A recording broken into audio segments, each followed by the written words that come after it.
Hi friends, welcome back to Prabhavati Dantu YouTube channel. 1945లో ముద్రించబడిన ఒక అణ ఇండియా అనగా ఒక అణ అని రాసి ఉండడాన్ని బట్టి భారతదేశంలో స్వతంత్రం రాకముందు ముద్రించబడిన అణ అని తెలుస్తుంది. అలాగే దీని మీద ఉన్న భాషలు కూడా హిందీ, ఉర్దూ, తెలుగులో ఒక అణ, అలాగే ఇంగ్లీష్లో రాసి ఉండడాన్ని బట్టి ఆ రోజు 4 భాషలకి ప్రాధాన్యతనిచ్చేవారని తెలుస్తూ ఉంది. అలాగే మరోవైపు జార్జ్ సిక్స్త్ కింగ్ ఎంపరర్ అని రాసి ఉండడాన్ని బట్టి, చక్రవర్తి బొమ్మను గీసి ఉండడాన్ని బట్టి ఆ రోజున ఈ అణా మీద ఉన్న బొమ్మను బట్టి జార్జ్ చక్రవర్తుల పరిపాలన అని తెలుస్తూ ఉంది.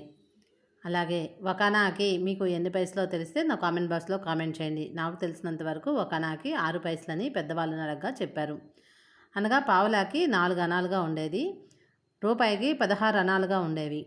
ఒక రూపాయికి 16 అణాలు అంటే ఇటువంటివి 16 అణాలు ఉంటేనే ఒక రూపాయి అయ్యేది.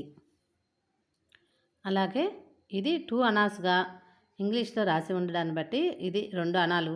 అలాగే 1942లో ముద్రించబడిన ఈ అణ అలాగే 4 భాషలకు ప్రాధాన్యతనిస్తూ జార్జ్ చక్రవర్తుల పరిపాలనలో, జార్జ్ సిక్స్త్ కింగ్ చక్రవర్తుల పరిపాలనలో ఉండేది.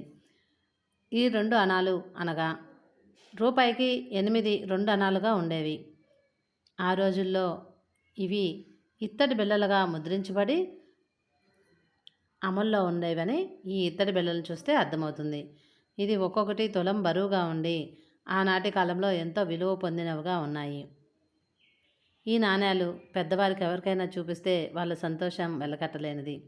ఆనాటి నుంచి ఈనాటి వరకు చాలామంది దాచుకున్న వాళ్ళు ఉండే ఉంటారు. నా ఈ వీడియో నచ్చినట్టయితే please like and comment and share my channel. Please subscribe my channel for more updates.